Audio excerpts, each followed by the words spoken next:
obviously, unbelievably proud of our guys, but even more important than that, I just want to say thank you to Tony Bennett.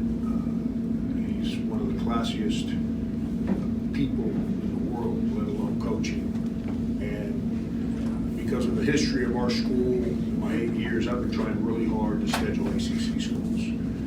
And I think everyone understands the history of South Carolina women's basketball. And our fan base wants it.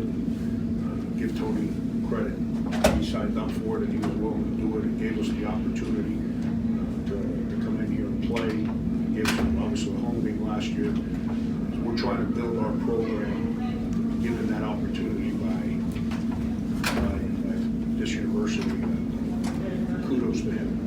I'm extremely grateful for him giving us the chance to play. Frank, what the adjustments you've made?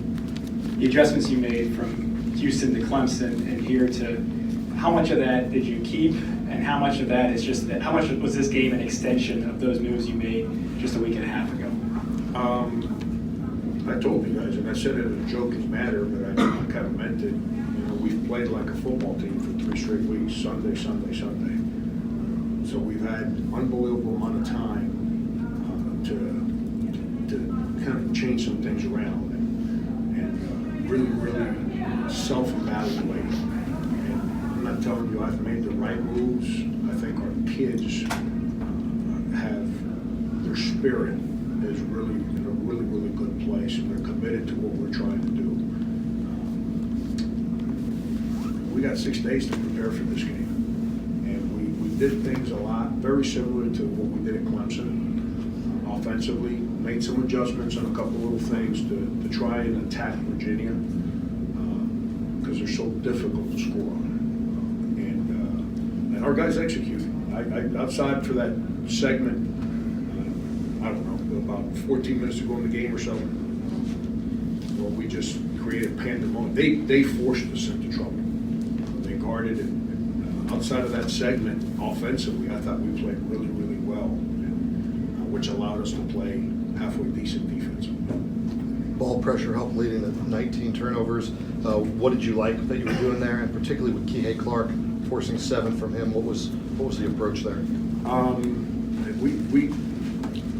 We take a lot of pride in how we defend, and I going into the year, I thought this team has a chance to be one of the better defensive teams I've coached because of our length at the guard spot.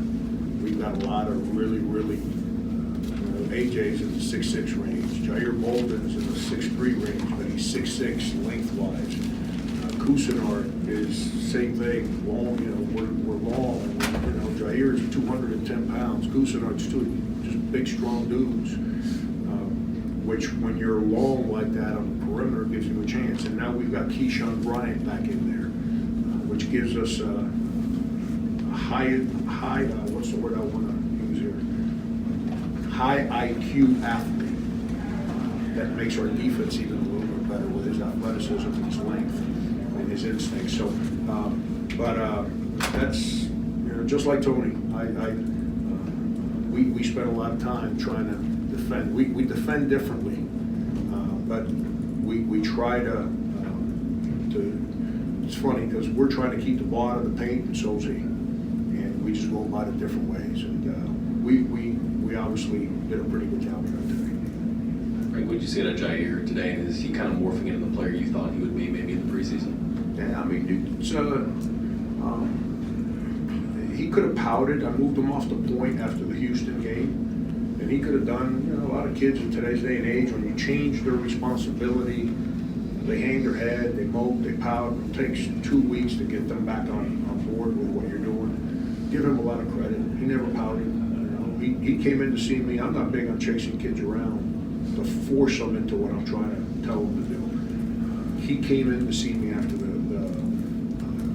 Houston game, and he's had 2 great weeks of practice. And obviously, the second half of the Clemson game, had 2 great weeks of practice. The first half of the Clemson game, he still didn't play as aggressively as we're asking him to. And I sat to start the second half. Not to send a message, I just wasn't happy with how he played. And once again, give him credit. Had a great second half. parlayed that into a great week and came out here today ready to go. And when he jumped up and made that 3 early in the game, it gave our guys some life. And really, Jair's a real good player. And I'm still trying to figure out how to put him in the best possible scenarios for him to be successful. I think I'm doing a better job to give him the credit as I try to figure that out. Coach, it seemed like early in the game, Jair got a foul called and kind of got a little animated, might have gotten a glare from you, went to the bench, came back in a different player. What kind of recentered him in that time? Yeah, our guys were excited to get an opportunity to play a defending national champion, top 10 in the country. And our guys were kind of jacked up. And he makes a 3 and then makes a great play defensively, taking the charge, and turn around and, we're playing. Here's another one. We're playing on national TV. We haven't done that all year. Our kids understand those things. So he makes 2 great plays, and when he takes the charge, he kind of got up and, stared the guy down or something. And I don't coach that. I'm not going to condone that. It's not about us individually. It's about us doing our jobs so we can all have success together. That's why I took him out. He knows. So, I'm sure my assistants behind me had a conversation with him and just got him refocused. And he came back in, and that was never a part of that. He hasn't done that all year, and that was never a part of the rest of the game either. I don't know why he did that. That's why I took him out. Coach, 3-0 true road games now. A big part of those wins, though, has been points off the turnovers. Just how much are you starting to see this defense that you challenged a couple of weeks ago kind of form into what you expected them to be in the beginning of the season? Yeah, I mean, if you go back and you think about the Houston game, we turned them over 19 times. Houston doesn't turn the ball over at all. We just couldn't make a shot, couldn't score. And you can't score, it's really hard. And then Houston's built differently than Virginia. They've got like 5'6'8" guys that are 240 pounds and athletic as can be. So we could never get that offensive rebound. We could never get that basket at the rim. They're just built differently in Virginia that way. But at the end of the day, we couldn't score. But we defensively, we fought it. We held our own. Then you're down 9 with about 5 to play or whatever we were down. I got to change our defense because now the game's getting short. So we got to figure out a way to create an easy basket. And unfortunately, what we created were dunks for them. So it took a 9-10 point game into 20. But we got to make shots, and we made them at UMass. We made it at Clemson. We made them tonight. Didn't make as many as we should have tonight, but we made them. Made enough. That's giving us better spirit to keep fighting defensively.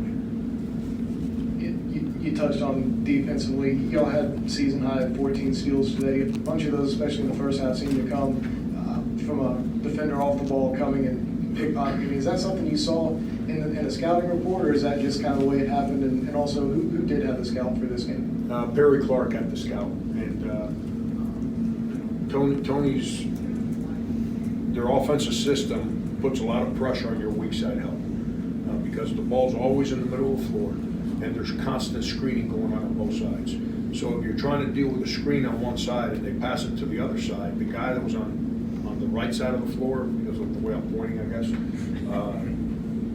he's going to be late on rotations. So we spent a lot of time on those issues, and our guys were pretty good. We never allowed them to catch the ball. I should say never. We made it difficult for them to catch the ball in areas where they can be really aggressive offensively, which then helped us. We got a little sloppy late in the first half, and we gave up some post-ups, not because the post defense was bad. Justin did what we asked him to do, give the young man credit for scoring, but on the perimeter, we allowed the ball to get too deep on the court. So they're good. I mean, they're going to go get the shots that they want. That's Virginia basketball. And I thought our guys were pretty good, but the help side defense was really good. That's where our length comes into play. We have time for one more question. Yeah, getting our hands in different places. They tied it up at 44 or 45, and you guys went on that run afterwards. What does that say about the growth of this team, the maturity that you're asking for? Is that a moment where this could spark this team? Yeah, I called a timeout when they cut it to 6. I want to say when we gave them 3 straight layups. and I wasn't as animated as I am sometimes, because we're trying to figure stuff out, and I also understand what we're doing, but I did challenge the guys. And then Virginia didn't stop, they kept coming, and then, you know, we foul him, and he misses the first, makes the second to tie the game, and then we responded with that. I'm sitting on the bench saying, wow, that's pretty neat, you know, it's pretty neat that these kids, on the road, because now the crowd's in the game, and now they're going, and they're feeling good, and we made the plays, not just offensively, but defensively, to separate the game again. So it's really proud of our guys. But Merry Christmas to everybody. Happy holidays.